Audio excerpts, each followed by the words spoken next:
welcome to the very first episode of my podcast. I am not excited to kick off this journey with you. I feel like I kind of been forced to kick off this journey with you.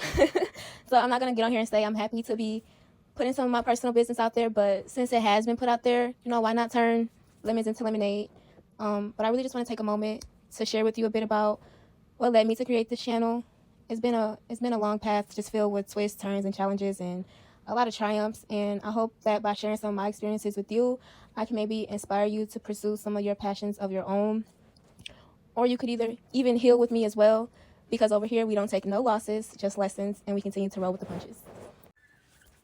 So grab a comfy seat, maybe a bottle of wine, and let's embark on this journey together. I cannot wait to connect with all of you. As we kind of switch gears a little bit, I want to continue with a conversation that's really been weighing deeply on my heart, that's really personal and impactful to me. I'm going to talk about the custody battle that I'm in right now with my ex. This journey has been so emotional with highs and lows, and it's something that many people can relate to, even if our circumstances are not necessarily the same. I've learned so much about just being resilient, trying to communicate, and just the importance of putting your well-being, your mental health, and most importantly of all, like just putting the kids first. So I'm going to be diving into that about some of the challenges that I faced, but also some of the insights that I gained along the way. So it's vital to address some of these experiences because it does resonate with so many people, and maybe it can offer some type of comfort or guidance to those going through similar situations. So let's dive into it. So just a recap of the past month, some of the things that's been going on in my life is that, well, one, I had a failed restraining order put on me. Like, it was put on me, I think, the 26th of January, and by the 27th of January, the judge had signed, sealed, and denied it, because obviously there was like no signs of anything. They had no evidence that I, needed a restraining order on me. Like, there was no evidence of harassment, stalking, no threats made. So, that was just a waste of time, but that was something that I was going through, which, I think is very childish. And not only that, she put the restraining order on me through her daughter, which, like, as a mom, I respect you trying to, like, take a stand for your daughter, but also, on the other hand, why bring your daughter into something that she can't really defend? That's like kind of going low.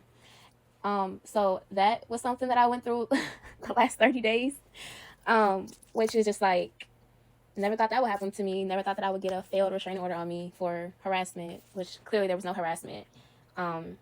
He's keeping my daughter from Thursday night until Sunday morning, which we originally agreed every weekend, because when we was going through the beginning of our custody dispute, I was working a job that required me to be at work on Saturdays, and he obviously don't work weekends. So I'm like, hey, instead of me using this money to, get a babysitter or have my parents watch her, why don't you as her dad watch her on Saturdays while I go to work?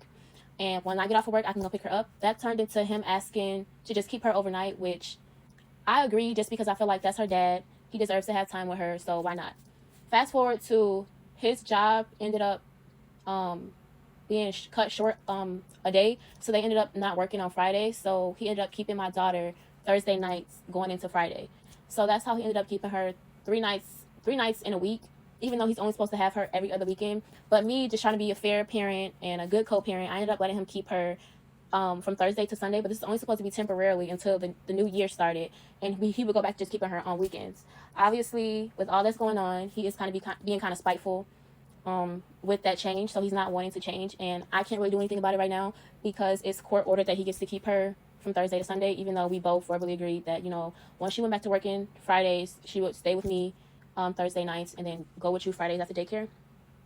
So I had to go back down to the courts and get her file a motion to review our custody schedule. So now I have to pay for a lawyer. That's extra money that I should not have to be spending because, just petty stuff that I really don't feel like I should be having to go through.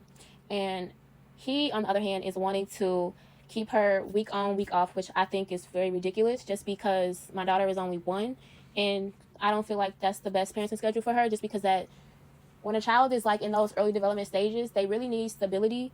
And I don't think that the way that he runs his house and the way that I run my house, I just know for a fact it's just completely different. And I don't believe that my daughter's temperament and her development would just thrive as much as it could if she was just in one environment, in these really, really fundamentally development stages of her life. Because like the first 5 years of a child's life is just like really so important. And I don't think he sees it. I don't think he's putting my daughter first necessarily. a week without seeing your mom or a week without seeing your dad, like that's not cool for a child. You know, I don't think he's ever thought in the best interest of my daughter. That's where all of our conflict honestly resides. So that's gonna be a long, ugly custody battle, and I'm gonna have to spend money on a lawyer that I really don't have. And it's not good for my daughter. You know, as of right now, I haven't spoken to him since everything transpired, but he is continuing to do little petty things like um for instance, today at drop off actually, he brought his significant other to my house, which I thought was kind of crazy because if you're going to put a restraining order, if you're wanting to put a restraining order on somebody, why come to their house? Because I thought a restraining order, you have to stay like so many feet away from somebody. So it just don't make sense that you would come to my house where the threat is. You know what I'm saying? So that right there didn't make sense. But it's just like something that I'm hoping gets better with time in the future.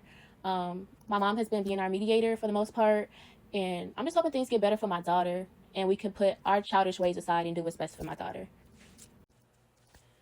So, last but not least, the last topic that I want to talk about before I end this episode is how I really feel about being a single mom. So, there are so many negative connotations and stereotypes that comes with being a single mom, especially when you black. And I've never, believe it or not, been one to shy away from labels because for the most part, I've always been in control of my life. So 99% of the time, if I'm in a situation or if something happened to me, I was in complete control and I knew what was going on and I already made the decision to go through whatever it was I had to go through. So being a single mom, it's not a bad thing for me. I never went into it thinking like, oh, what are people gonna think about me? What are people gonna say about me? I really did want to be a mom and just pour into my daughter and be everything that I wish I had. The only thing that I regret about being a mom would be obviously who I had my child with, and it's not even because we didn't work out or we don't get along now. It's just I wish that I had a child by somebody that was more that had the same values and morals and principles that I have. Because that's something that's so important when you having a child with somebody. If y'all don't agree on certain things about how you raise your child or how you go about navigating parenthood, that's where conflict comes in. Like it's some things that I feel like your child comes first no matter what, no matter who you with, no matter what other things you got going in life. I believe that your child really comes first. And unfortunately, you know, my co-parent doesn't think the same. And that really triggers me and it really angers me. So that's the hardest part about navigating single motherhood.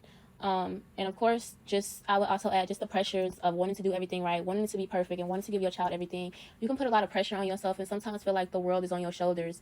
But in reality, you're doing just fine, you're doing okay. But mentally, you just like I'm not. You always feel like you're not doing enough, and you could be doing more, and that could really, really, really mess with you. I just try, you know, to keep myself level. I have a good support system around me that just assures me that I'm doing well.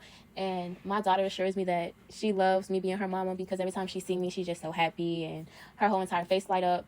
So I would just say that's been the most troubling part about being a single mom. And I would even say with me being a mom, and I know y'all probably hear this a lot, and I heard this a lot before I had my daughter, but a lot of people say children are blessings, and I never really understood what people meant by that when they said kids are blessings. And I would always think they would say it's the child that is the blessing, but now I know what that actually means is when you do right by your child and when you really take care of your child and you pour into your child and you put your child first, the favor that you receive from God is the blessing.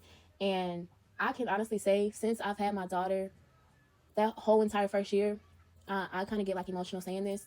That whole entire first year, I probably worked the less, and my bank account never reached zero. Like my pockets was never empty, and that was something like that I did not have. That was the type of favor and the type of blessing that I didn't always have as a childless woman. And I know that it was because I only was trying to do what was right for my daughter. And it was just like I would just get blessings out of nowhere. Like I would just get money, like deposits out of nowhere. Like my blessings would just flow. I remember last year I had 3 jobs, and one of the things that I struggled with before I had my daughter was I would be scared to quit a job because I didn't know how long it would take for me to get another job. So I was holding on to jobs for as long as possible. But when I was working after I went back to work from having my daughter, I would quit a job and I would get a job by that week. So I never went without a job.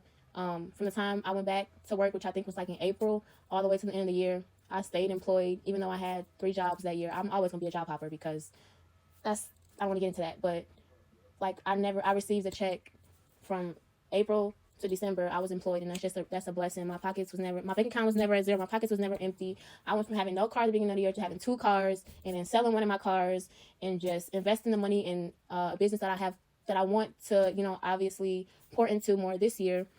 And I'm just so grateful and I'm just so blessed to be able to do that with the support of my amazing family. So I'm about to wrap up this episode. I don't want it to be too long, but I just want to say thank you if you were here just listening and supporting. And if you just here to be messy, thank you too for your view.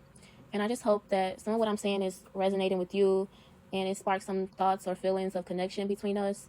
And I just look forward to building this community with everyone that wants to be a part of it. And tune in for my next episode. And I'm just going to be diving deeper into more topics that matter to me. And until then, just take care. And I'm just excited to continue this journey with you all. Good night.